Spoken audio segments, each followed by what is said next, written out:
Bonjour, je suis Guillaume Compin et je vous souhaite la bienvenue dans Simplement Bien, le podcast qui trace la voie vers un avenir désirable. Je reçois des personnes engagées qui pensent, promeuvent ou expérimentent des modèles de société tournés vers la prospérité collective dans le respect des limites écologiques. Le monde actuel est anxiogène et parfois désespérant. Pourtant, les solutions sont multiples. Sobriété, baisse du temps de travail, communauté, solidarité. On va explorer toute cette constellation d'idées et de projets avec enthousiasme et une bonne dose d'espoir. Bonne écoute!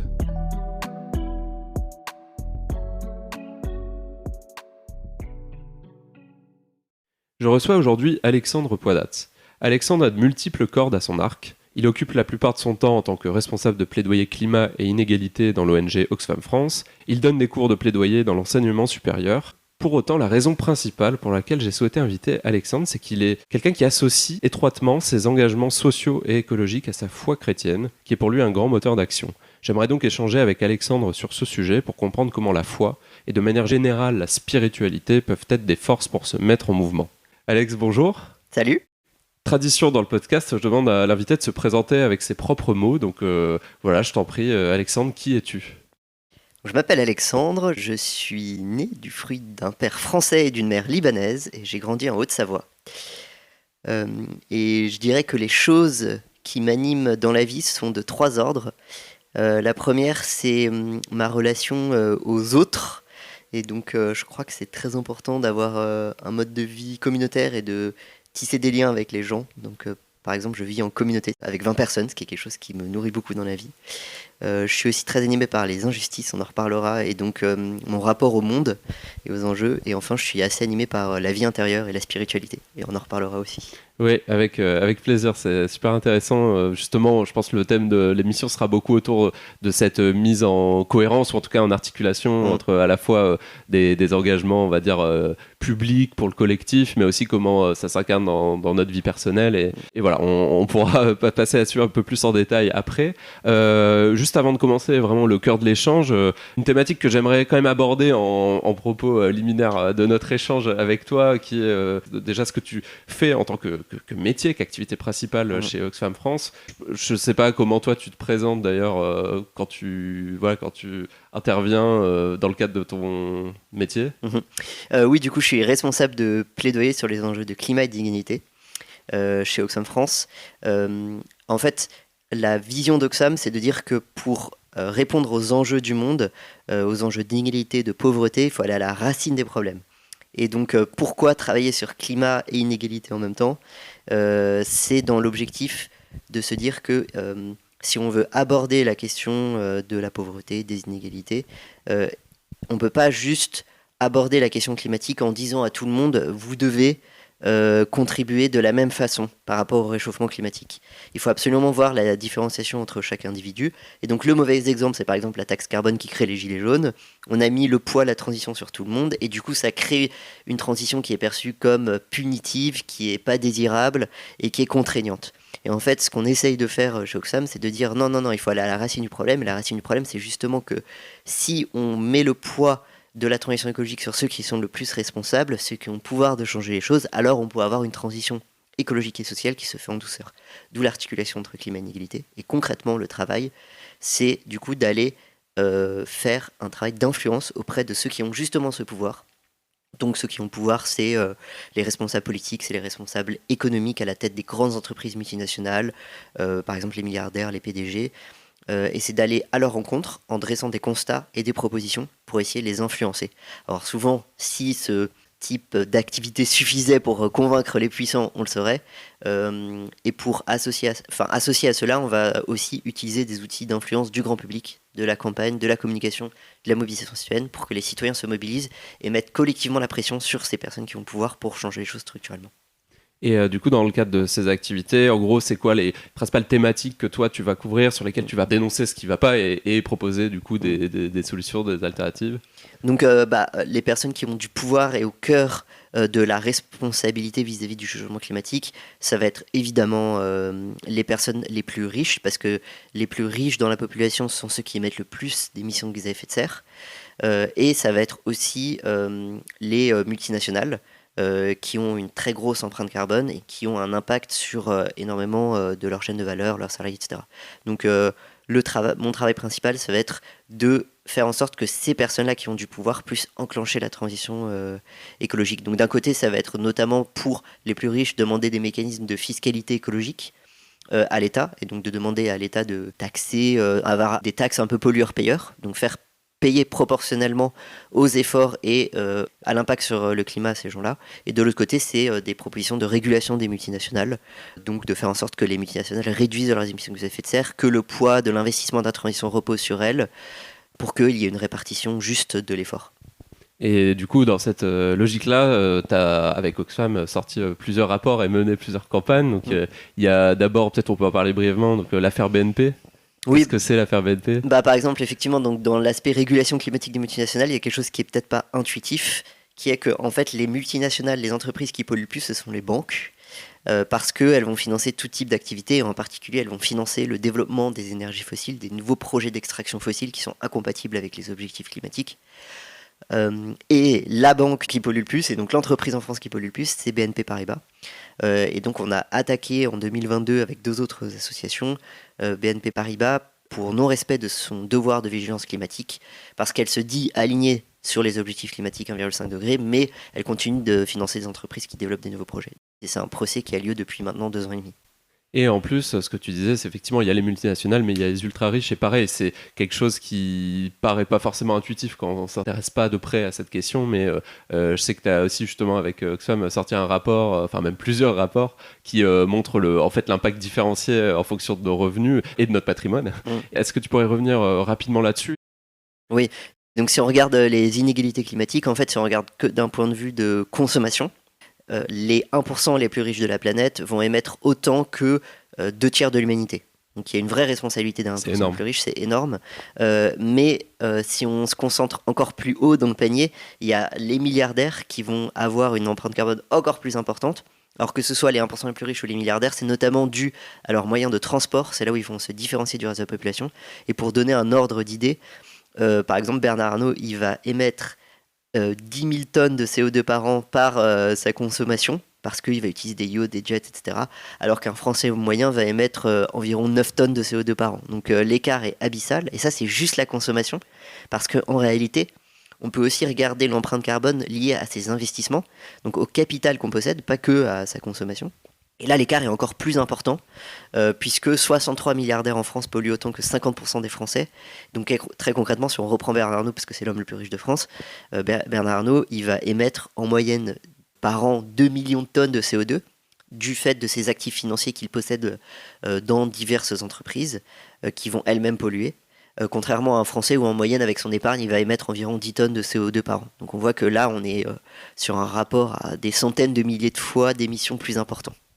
Oui, c'est colossal en fait, et c'est vrai que moi ça m'a toujours frappé en fait en découvrant ces travaux, notamment à quel point finalement on voit les inégalités, enfin on ne voit pas souvent les inégalités climatiques en fonction des revenus du patrimoine, ou alors on va se focaliser, et souvent à juste titre, sur une consommation de luxe excessive des ultra riches, par exemple les jets privés, etc. Et déjà ça, si on arrivait à agir dessus, ce serait ça de gagner, mais en plus, comme tu le démontres beaucoup avec tes travaux, et moi je trouve ça très intéressant, c'est que c'est aussi justement avec ce patrimoine et cette capacité en fait à faire transitionner, si je peux dire, vers une économie bas carbone les grandes entreprises, que les personnes qui les possèdent, comme tu le dis, Bernard Arnault, des milliardaires souvent, en fait ont un pouvoir d'agir qui est énorme.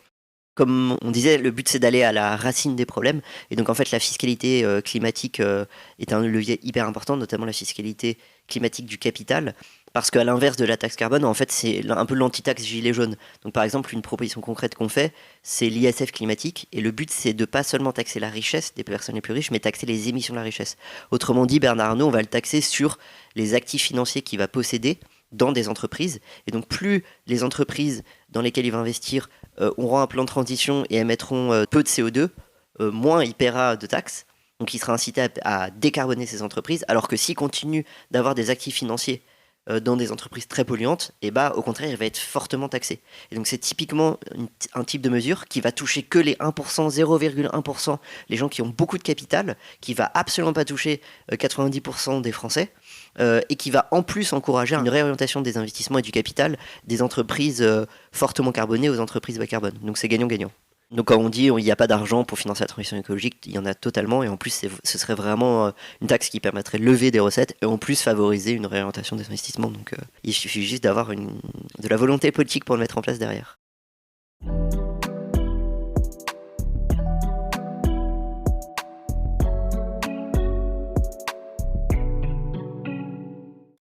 Ce qui m'intéresse aussi dans ton parcours, c'est que tu lis beaucoup finalement ton engagement pour l'écologie et de manière plus générale pour la justice sociale et une spiritualité à travers, dans ton cas, une foi chrétienne qui structure en partie, en tout cas, ton engagement. Et ça m'intéressait beaucoup de discuter de ça avec toi parce que je trouve que c'est un angle, quand on parle de transition écologique, de justice sociale, qui est pas souvent abordé, le lien avec soit la foi pour les personnes croyantes, ou même des formes de spiritualité ou d'éthique personnelle chez des non-croyants. Voilà, j'aimerais discuter de ça avec toi, et peut-être pour commencer, déjà te demander comment c'est arrivé ta conversion au christianisme, puisque tu n'as pas forcément grandi dans une culture, une foi chrétienne. Ouais, non, effectivement, j'ai un peu longtemps marché à cloche-pied sur une jambe, dans le sens où j'ai toujours eu un peu la fibre militante et donc d'engagement et de lutte contre l'injustice. On pourra en reparler après de où ça vient, etc. Mais j'ai pas du tout été élevé dans une famille chrétienne. Enfin, en fait, j'ai été baptisé à 10 ans pour faire plaisir à ma grand-mère, mais j'ai jamais eu d'éducation religieuse à la maison et j'ai grandi comme un athée.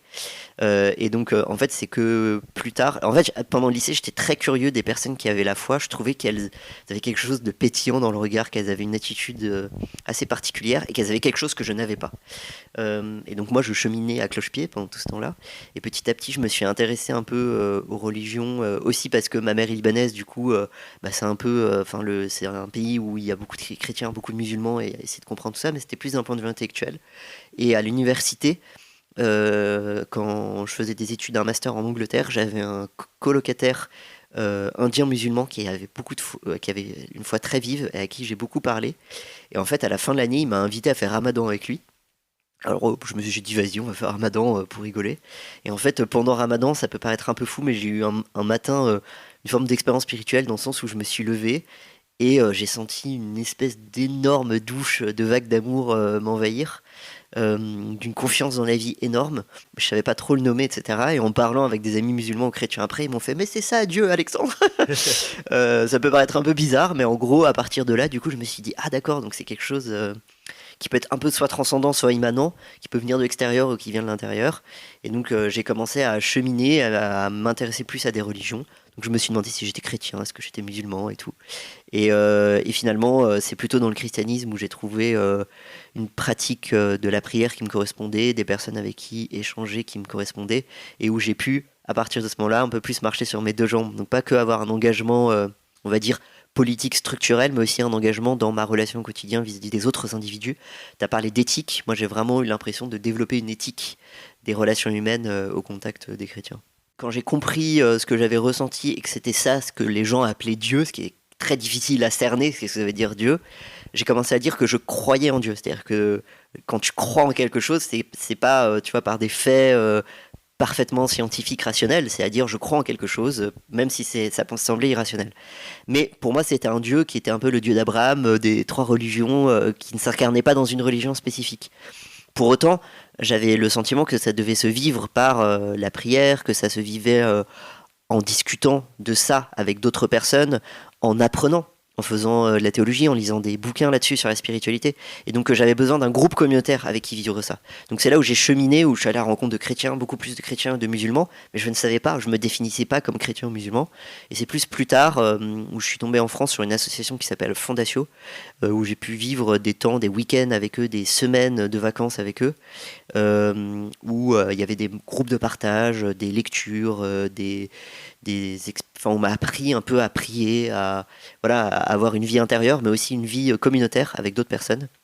Et c'est là où petit à petit, de plus en plus, je me suis senti proche des chrétiens sur leur façon de vivre, leur éthique, mais aussi où je me suis beaucoup plus intéressé au message de la Bible, qu'est-ce que Jésus disait, l'histoire de Jésus, etc., qui m'a beaucoup inspiré. Et c'est à partir de plusieurs années, hein, c'est presque 5 ou 6 ans après cette expérience spirituelle, que j'ai commencé à dire que je me sentais chrétien, que j'étais chrétien, et que je me reconnaissais en tout cas dans la figure de Jésus, qui était vraiment une figure d'inspiration dans ce que je voulais être dans la vie.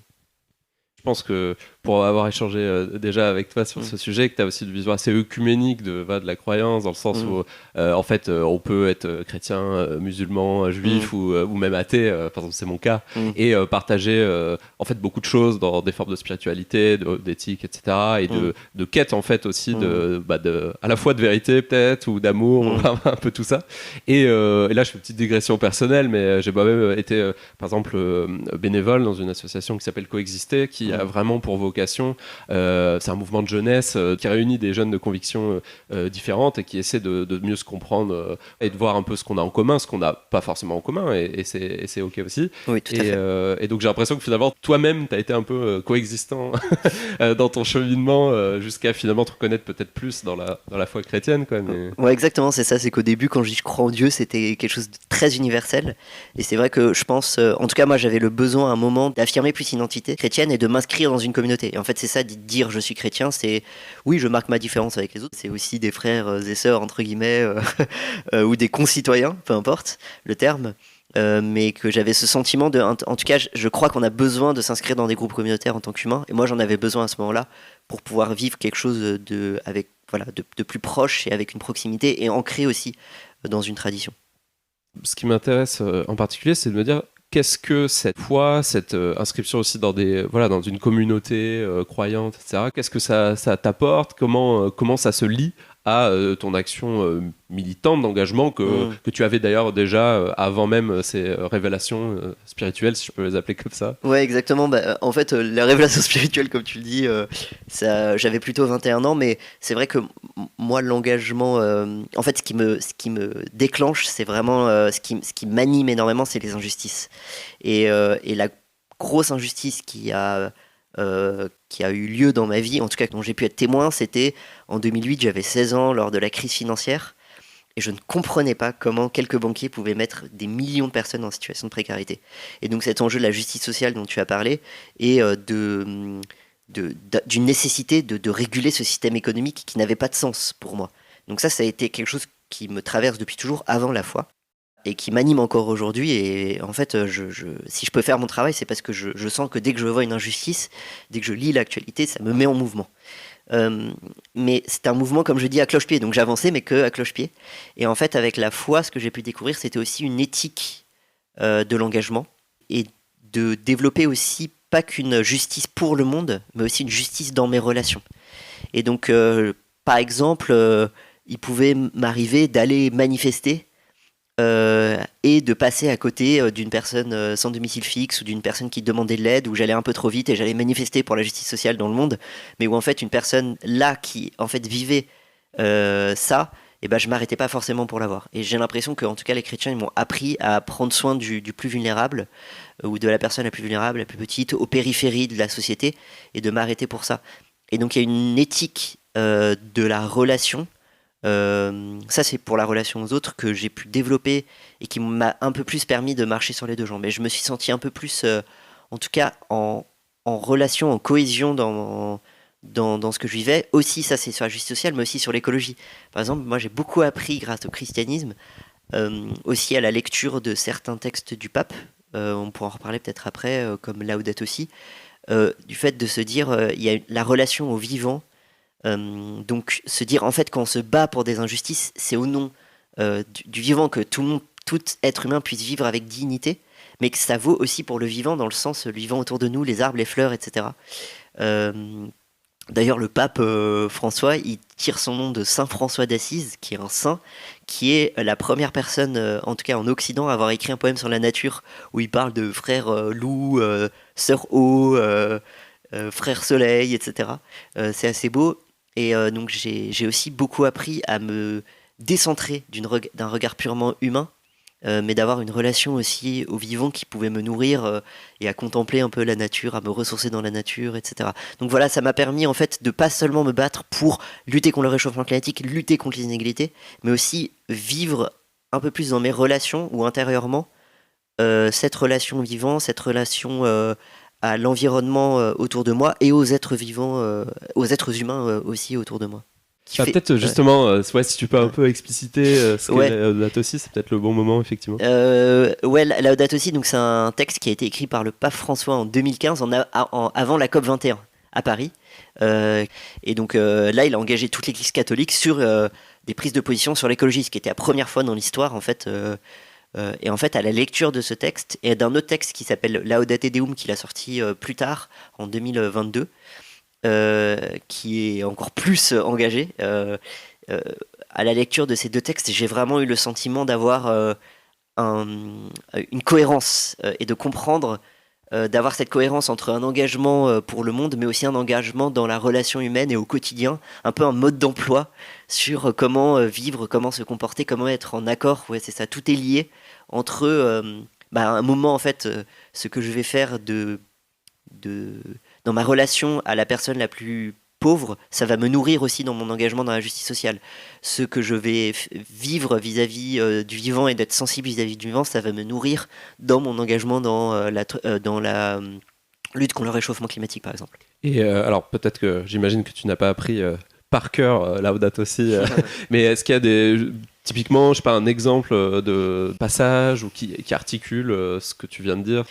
Alors ouais, il parle quand même de beaucoup de choses, même si c'est assez court, mais c'est assez dense, c'est assez riche. Il y a un passage, moi, qui m'a beaucoup marqué, c'est que, en fait, on peut voir souvent là je parle même en dehors du christianisme, un débat entre des gens qui vont dire pour aider le monde, je fais preuve de charité, et d'autres qui vont faire preuve de justice. Donc en sens, charité, ça va être effectivement aider les plus vulnérables, les personnes autour de soi.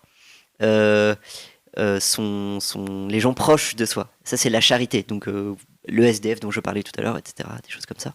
Ou un animal en détresse, je ne sais pas. Enfin, voilà, des choses. Mais la justice, c'est plus un enjeu plus structurel. Et en fait, il articule beaucoup les deux. Et il y a une phrase qui m'a beaucoup marqué, c'est que il dit la plus haute forme de charité, c'est la politique.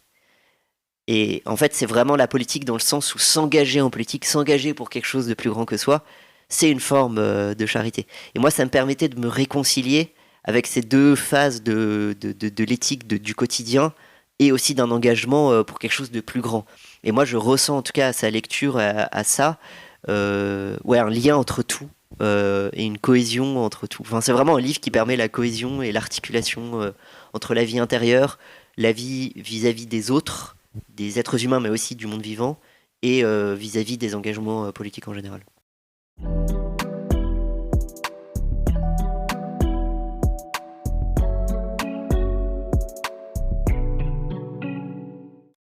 Alors justement, cette inspiration que tu procures, que ce soit Laudato Si, que ce soit la foi chrétienne, dans tes engagements personnels, tu as aussi essayé, je l'interprète comme ça, mais de la diffuser et d'embarquer aussi d'autres personnes avec la création de collectifs, je pense, qui s'appelle Lutte et Contemplation. Est-ce que déjà c'est juste ce que je dis et comment tu décrirais en fait Lutte et Contemplation? Oui, exactement, c'est ça. C'est un collectif qui a pour but de mobiliser les chrétiens sur les enjeux de transition écologique et sociale par des actions de plaidoyer, par des actions militantes, donc en interpellant les personnes qui ont du pouvoir, les responsables politiques, les responsables économiques, mais aussi les responsables ecclésiaux, puisque c'est pour but de mobiliser les chrétiens.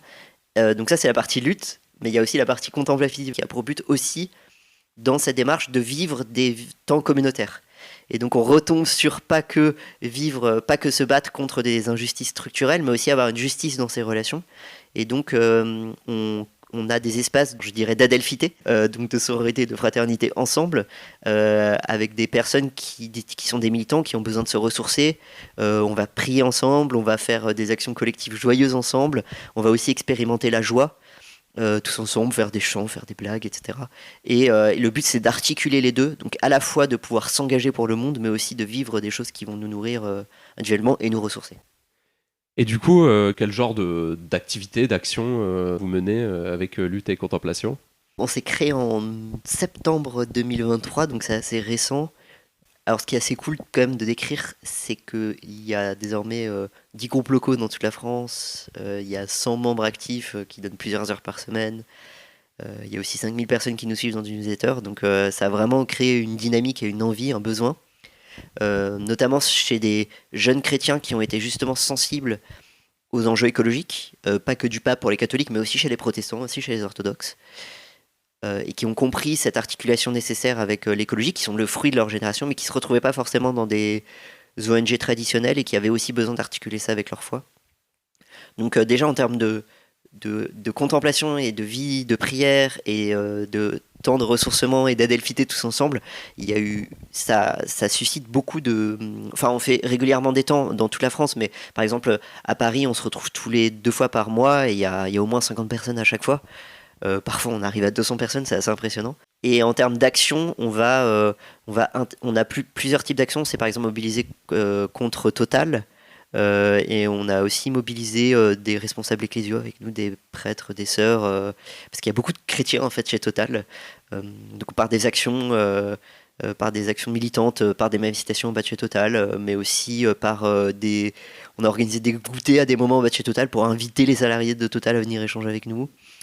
On s'est aussi mobilisé très spécifiquement sur l'Église, sur leurs investissements fossiles, parce qu'en fait l'Église a beaucoup de patrimoine financier qu'ils investissent dans des énergies fossiles, sans pour autant qu'ils le sachent parfois. Et donc on a créé des kits de mobilisation pour que les chrétiens dans leur paroisse, dans leur diocèse, puissent demander à leurs prêtres ou responsables de la communauté comment utiliser l'argent, est-ce qu'ils financent les fossiles, des choses comme ça. Voilà, il y a plein de types d'actions comme ça qu'on peut faire dans le cadre de lutter contre l'inflation. Et moi, je serais curieux aussi, du coup, tu parlais de Total. Qu'est-ce que ça a donné finalement, ce petit déjeuner avec Total? Et qu'est-ce que vous percevez quand vous avez ce genre d'échange?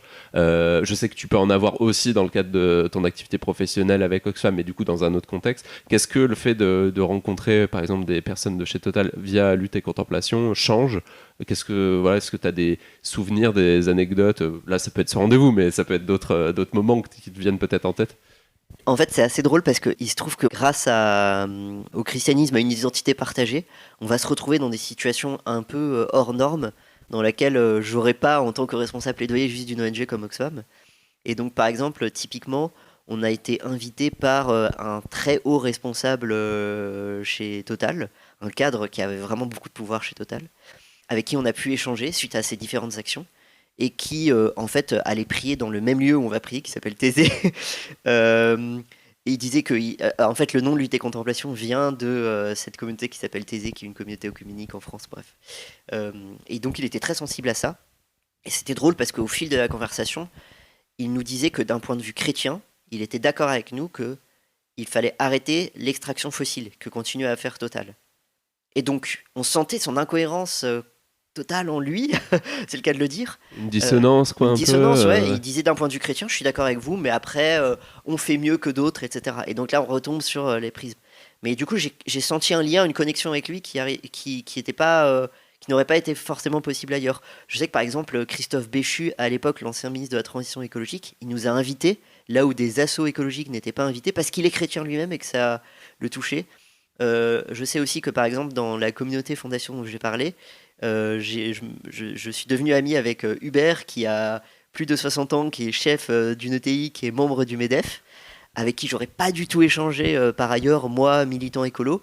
Mais comme il y a cette identité qu'on partage, en fait, ça a créé vraiment du lien. Et régulièrement, je parle avec lui de comment il faut taxer les riches, pourquoi il faut taxer les riches. On s'interpelle, on discute beaucoup. Donc il y a des ponts en fait qui se créent grâce à cette identité partagée. Là où on pourrait avoir une opposition d'habitude entre un militant et un chef d'entreprise, entre un militant écolo et un responsable de chez Total, etc. Évidemment, en France, c'est toujours très compliqué de mettre en avant sa foi dans l'espace public au nom de la laïcité. On dit que c'est quelque chose qu'on doit vivre d'un point de vue personnel.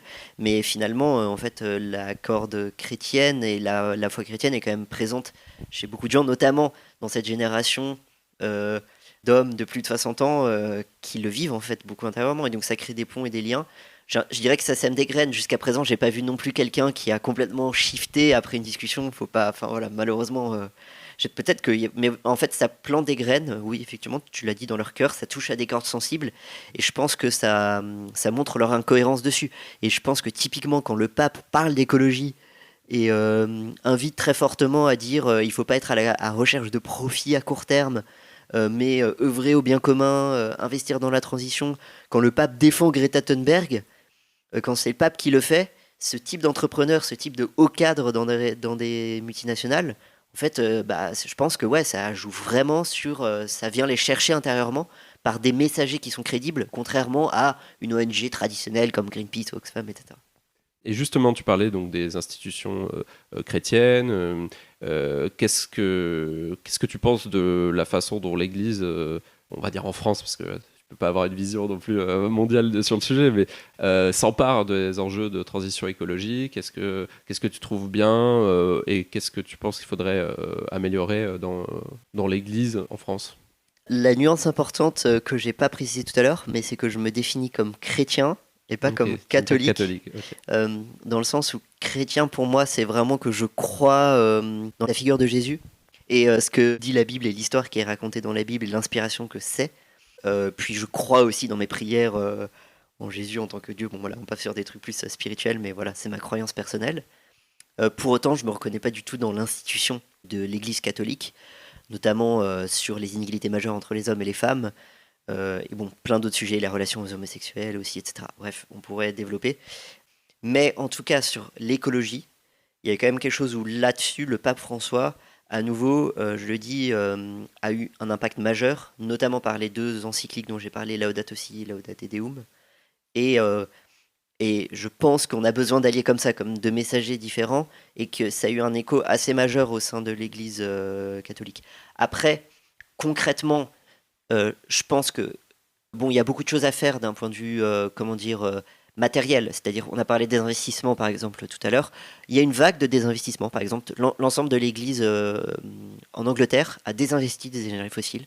Donc ça, D'accord. c'est vraiment une bonne nouvelle. Et ils mettent la pression. Donc ils ont mis la pression pendant 5 ans sur des Total, des Shell, des BP, des Exxon, etc. Et au bout de 5 ans, ils ont vu qu'ils n'ont pas bougé, ils ont tout vendu.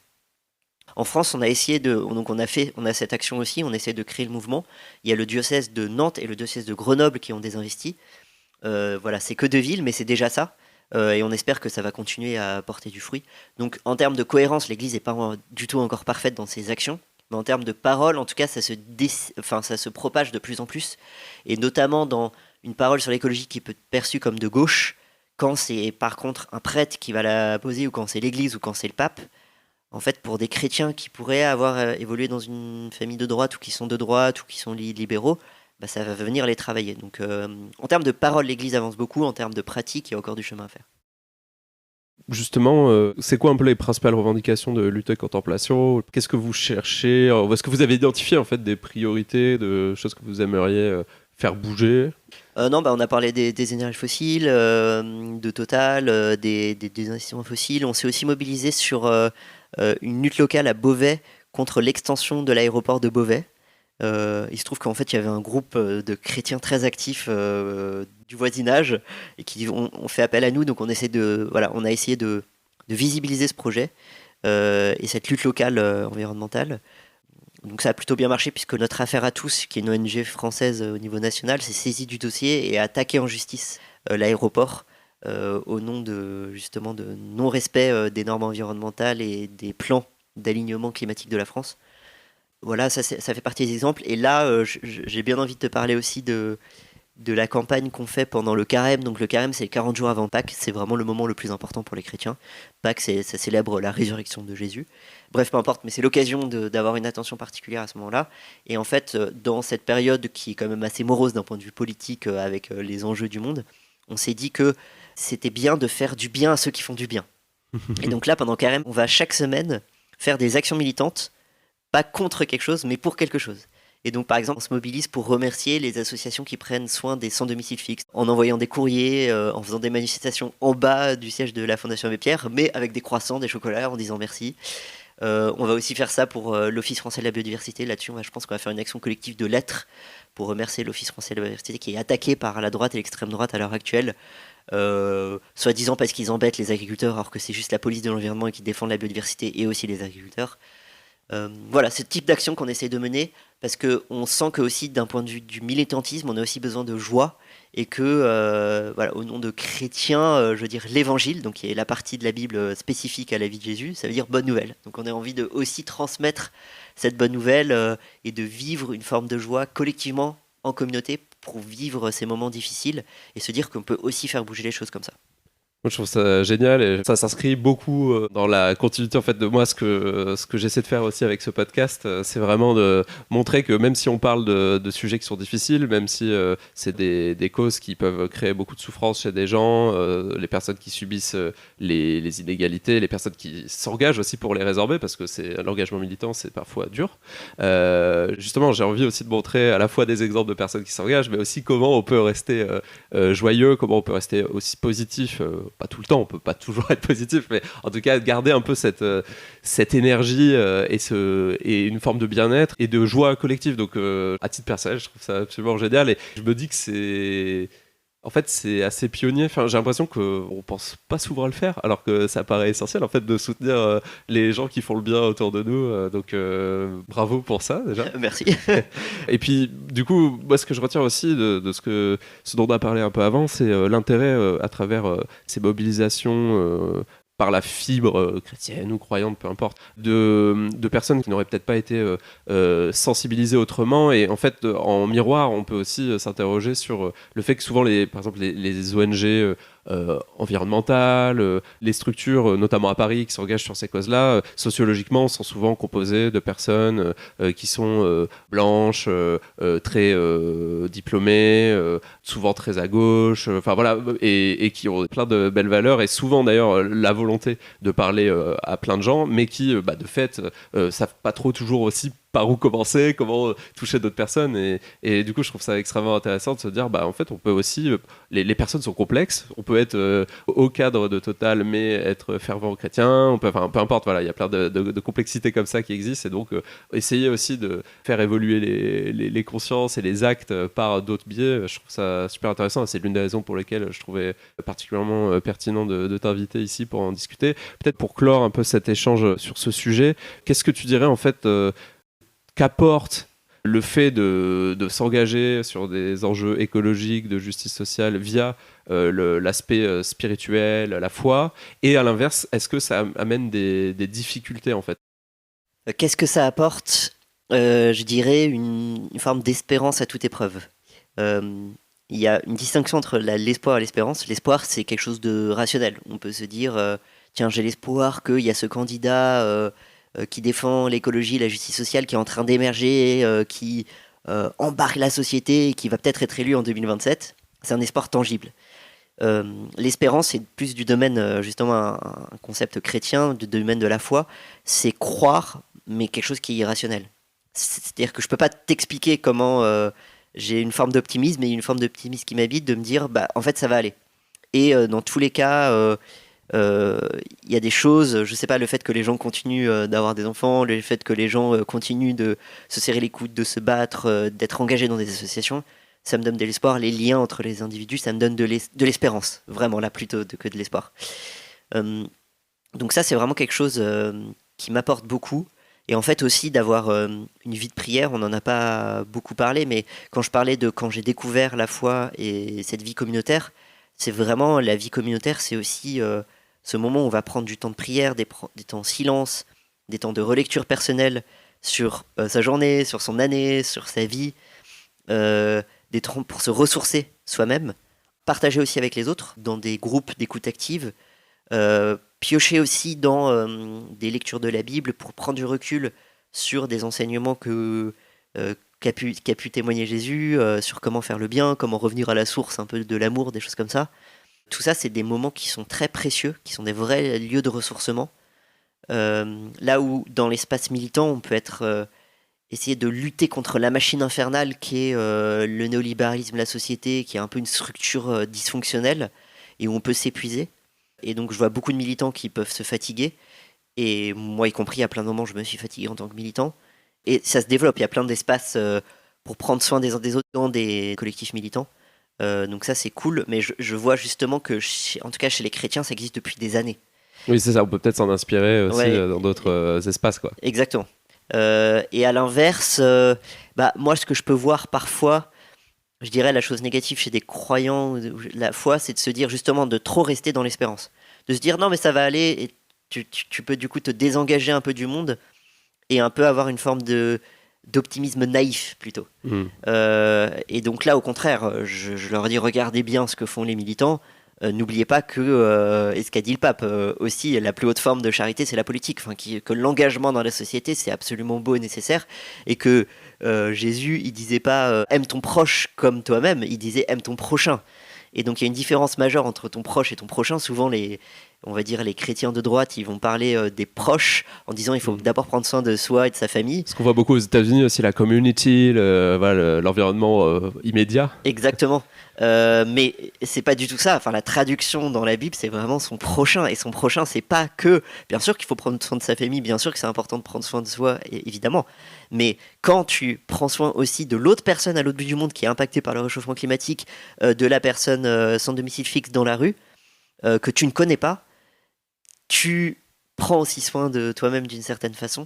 Et donc, de ce point de vue-là, des chrétiens peuvent s'inspirer des militants qui font, pour moi, un acte de foi d'une certaine façon, quand ils se battent contre les injustices mondiales, parce que c'est vraiment prendre soin de la planète, prendre soin du bien commun, et prendre soin en fait d'un message qui nous a été laissé il y a 2000 ans par ce que les chrétiens considèrent être Dieu et la personne qu'on doit suivre, entre guillemets.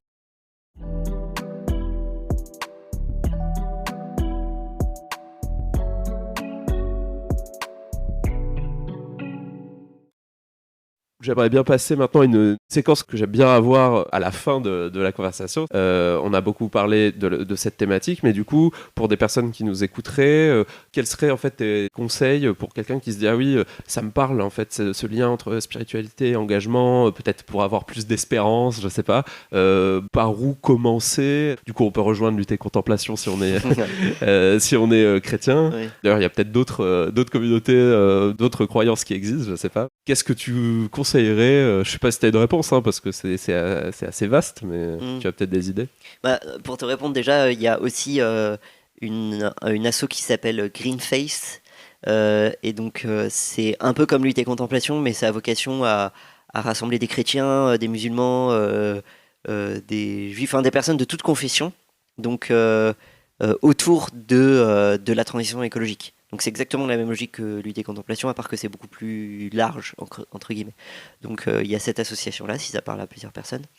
Ensuite, je connais pas vraiment de collectif qui traite de la spiritualité dans un sens très large, sans lien avec une religion, et de l'écologie. Mais disons que, en fait, c'est un peu une invitation à se dire, je crois que si on a un militant, qu'on est fatigué, qu'on se sent dans ce système qui nous broie, la leçon pour moi, c'est de ralentir le rythme et de se dire que justement de se mettre en cohérence aussi et se respecter soi-même ou son entourage ou les personnes qu'on côtoie et prendre son rythme, ça fait du bien, y compris pour son engagement. Et je pense que en fait, donc ça c'est quelque chose qu'on fait assez régulièrement chez UT Contemplation qui s'appelle les retraites spirituelles ou chez les chrétiens. Donc c'est se mettre en retraite une semaine en vacances, parfois ça peut être en silence total. Moi je trouve que l'expérience du silence est assez incroyable. On peut aussi le faire dans des cadres qui ne sont pas chrétiens. Et ça nous permet vraiment de se ressourcer, de revenir et d'être... c'est comme on dit, parfois il faut que je dorme une grosse nuit pour me sentir mieux demain. C'est un peu pareil, mais là c'est sur comment on se sent intérieurement. Ce que je voulais dire aussi, c'est qu'il y a aussi cette tendance, je pense... chez les militants à se dire qu'on porte le poids du monde sur les épaules. Mais personne porte le poids du monde sur ses épaules.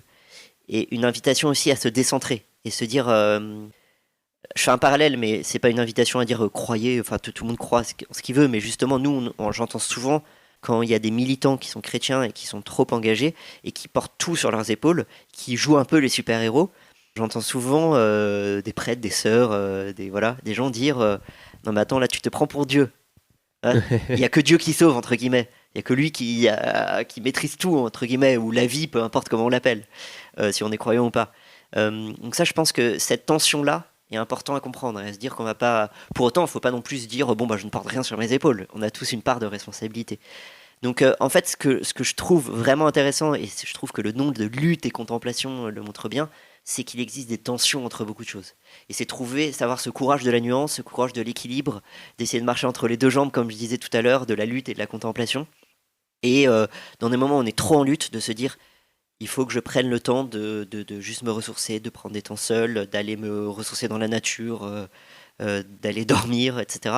Et dans des moments où, au contraire, peut-être qu'on se dit, là, j'ai vraiment pas trop de sens dans ma vie, au contraire, rejoindre des associations et s'engager, etc.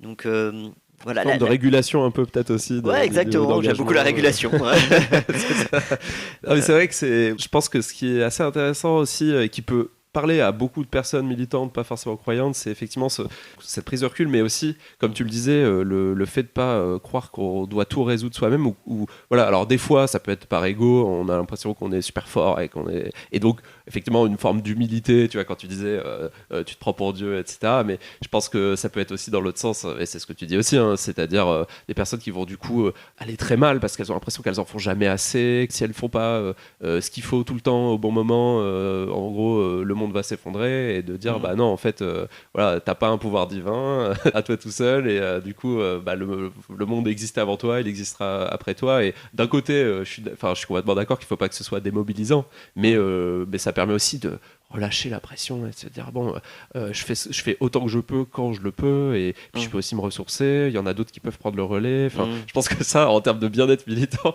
il y aurait beaucoup de leçons aussi à tirer de ces retraites spirituelles, et d'avouer aussi, de s'avouer ses propres limites, même quand on a peur et qu'on a l'impression qu'il faut agir tout de suite très vite, quoi. Et pour un conseil très concret dans ce que tu dis, en tout cas moi j'ai vécu une semaine comme ça, par une association qui s'appelle Fertile. Donc c'est pas une association chrétienne, c'est une association ouverte à tout le monde, et qui fait une formation à la posture apprenante de coopération. Et donc c'est vraiment, on explore la tête, le corps et le cœur pendant une semaine. Donc pas que apprendre en coopération au travail, mais aussi apprendre en coopération dans un groupe, avec soi-même, etc. Et donc en tout cas, s'il y a un premier petit pas à faire, si vous demandez, tiens, comment j'aimerais aller plus dans ça, comment me ressourcer, je vous invite à regarder Fertile, posture apprenante de coopération. Vous pouvez taper sur internet et à faire cette formation. D'ailleurs, Guillaume, je t'ai déjà invité à le faire. Exactement, et ça me tente vraiment. La PACO, hein, je crois, c'est ça, le sigle. Ouais, n'hésitez pas à regarder.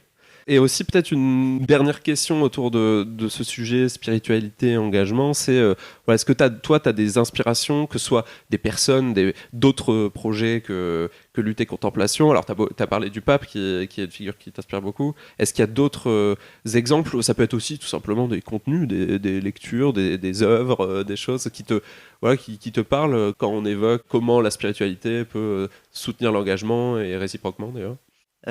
Ouais, alors comme j'ai quand même pas mal parlé du pape, franchement j'ai une vraie invitation à lire, si vous êtes curieux en tout cas sur le christianisme, etc., même si vous n'êtes pas du tout proche du christianisme, mais à lire Laudate Deum, qui est donc l'exhortation apostolique du pape en 2023, qui est son dernier texte sur l'écologie.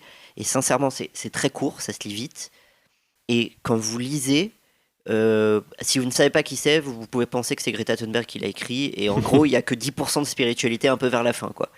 Donc c'est une vraie expérience en tout cas de lire cela. Moi ça m'a beaucoup inspiré.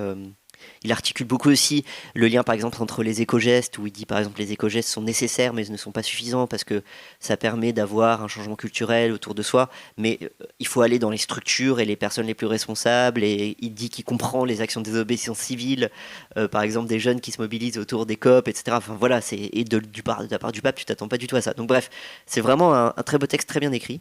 Et après moi il y a une idéologie qui me porte beaucoup. Donc là, on parle plus de lecture et d'idéologie, qui est assez peu connue et qui a été développée par un philosophe qui se trouve être chrétien dans les années 30, qui s'appelle Emmanuel Mounier, et qui a développé le personnalisme.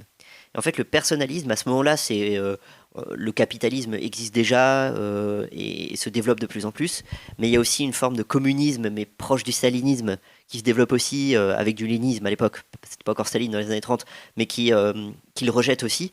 Et en fait, il cherche un peu une troisième voie.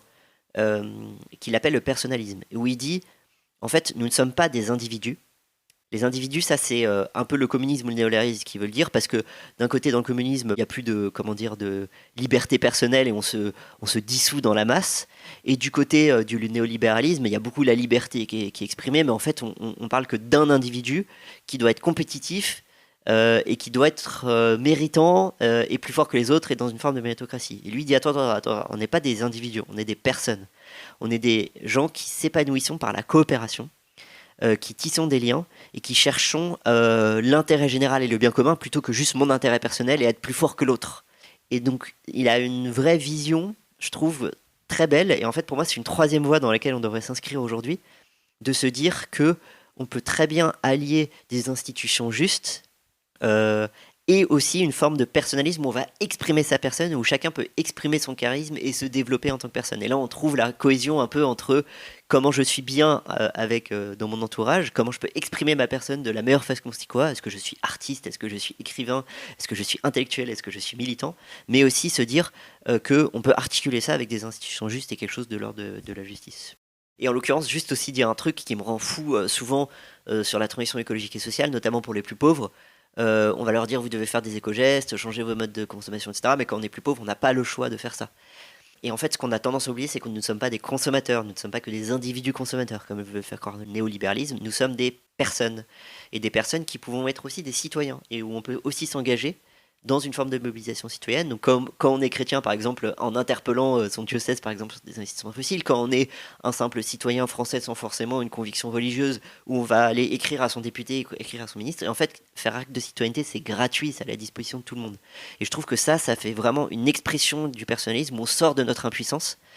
D'ailleurs, c'est une autre recommandation que je peux dire, le livre de Camille Etienne, Comment sortir de notre impuissance collective, qui est vraiment super et qui donne du pouvoir d'agir et qui donne un sentiment d'être une personne en action au mouvement. Donc le pape, Emmanuel Mouret, Camille Etienne, plein de personnes. Mounier, pardon. Mounier, Emmanuel Mounier. Ok, merci beaucoup Alex pour toutes ces recos et ces idées pour se mettre en action. Maintenant, une dernière séquence. L'idée, c'est de finir notre discussion sur justement de l'espérance. Et je demande à chaque invité de me dire qu'est-ce que il ou elle fait pour être heureux ou en tout cas être le moins malheureux possible. Qu'est-ce qui, toi, à titre personnel, fait que tu arrives à survivre dans ce monde difficile quand même, hein, on va pas se le cacher. Alors, je pourrais te dire deux choses. Quelque chose de l'ordre plus de l'espérance et un autre de l'espoir. De l'espérance, c'est vraiment la vie communautaire. J'en ai parlé tout début d'émission, mais du coup, je vis dans une vie communautaire avec des chrétiens très engagés sur l'écologie et le social. On a une vie spirituelle de prière, mais aussi d'engagement. On est tous engagés dans la société, mais aussi à notre échelle. Et donc, on est 20 dans un immeuble de 1000 m² à Paris 18e. Et on vit aussi dans cette expérience l'accueil de personnes migrantes, l'accueil de personnes en situation de précarité dans le quartier, de SDF, etc. Et aussi, on essaye de vivre une forme d'écologie de nos pratiques au maximum. Donc, on est végétarien, on fait nos courses dans une coopérative, etc. Et en fait, ça me donne de l'espérance d'avoir un exemple de société qui fonctionne même à une petite échelle, comme les écolieux, les tiers-lieux, etc. Ça me donne beaucoup d'espérance et ça me ressource beaucoup et ça me fait du bien de créer du lien avec des gens qui partagent les mêmes valeurs et qui ont la même vision de la société que moi et qui veulent d'une certaine façon développer les liens et l'amour. Et l'autre chose, c'est plus de l'ordre de l'espoir. En fait, justement, se dire oulala, franchement, avec l'élection de Trump, la montée de l'extrême droite, on est assez, il y a beaucoup de désespoir autour de nous. En fait, il y a un exercice que j'ai fait récemment.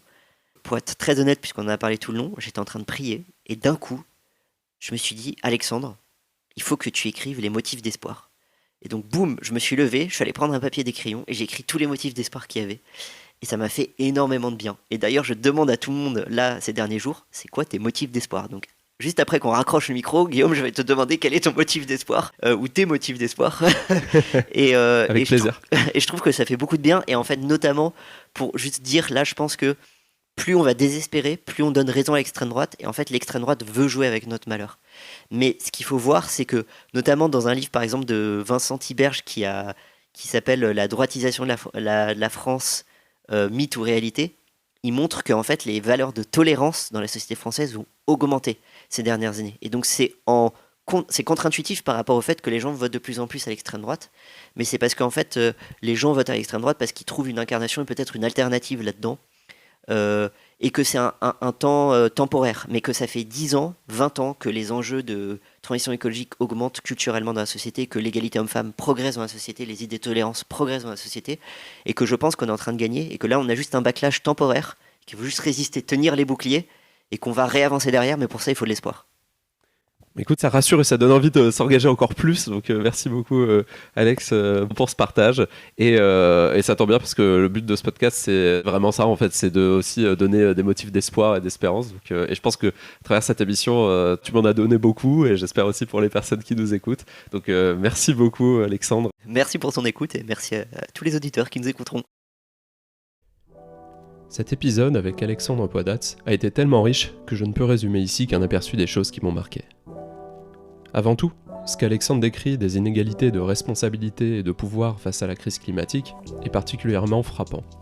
Le fait que les ultra-riches et les multinationales soient incroyablement plus polluants qu'un Français moyen devrait faire peser sur ces personnes et organisations la majorité de l'effort collectif, ce qui épargnerait nombre d'entre nous et serait plus juste. Mais revenons au cœur de notre entretien. Je retiens d'abord du récit d'Alexandre l'équilibre et la cohérence qu'il parvient à trouver entre son engagement pour le collectif et son bien-être personnel. Alexandre est quelqu'un de particulièrement investi en faveur du bien commun, mais il trouve dans sa spiritualité et sa communauté de vie l'apaisement et le lien social qui lui permettent de se ressourcer. Je pense que c'est fondamental d'avoir des espaces de respiration si on veut agir durablement sans s'épuiser au passage. Cet échange sur la place de la foi dans l'engagement d'Alexandre m'a éclairé sur plein d'aspects. Déjà, je trouve sa posture très nuancée. Même s'il valorise tout ce que lui apporte sa foi chrétienne, il est clair sur le fait que derrière sa croyance personnelle, il y a surtout des enjeux de spiritualité et de lien aux autres qui sont universels. Son témoignage met en tout cas en lumière des dimensions de la pensée chrétienne que je trouve positives, comme la solidarité, l'éthique personnelle ou encore le respect de l'environnement. J'aimerais bien que certaines personnes se revendiquant du christianisme embrassent davantage ces valeurs-là. Je trouve également très intéressante la création du collectif Lutte et Contemplation par Alexandre et ses acolytes. Au-delà du fait que cela crée un espace pertinent pour les jeunes chrétiens désireux de s'engager sur l'écologie, les études d'opinion montrent que pour convaincre les gens d'agir, il faut que les discours proviennent de messagers qui leur ressemblent et qui soient perçus comme convaincants. Et comme le montre très bien Alexandre, parler d'écologie en tant que chrétien permet de toucher des personnes qui n'y auraient jamais été réceptives autrement. Merci beaucoup pour votre écoute, et j'espère que comme moi, vous allez écrire de ce pas la liste de vos motifs d'espoir.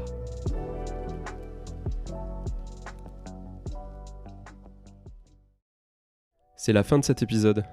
J'espère qu'il vous a intéressé, enthousiasmé, donné des idées peut-être. Sentez-vous libre en tout cas de laisser un commentaire si vous souhaitez réagir, apporter des compléments ou encore des recommandations à ce que vous avez entendu. Et si vous aimez simplement bien, n'hésitez surtout pas à vous abonner et à laisser une bonne évaluation. Ça aidera énormément le podcast à gagner en visibilité. Vous pouvez aussi suivre les actus du podcast sur les réseaux sociaux. À très vite!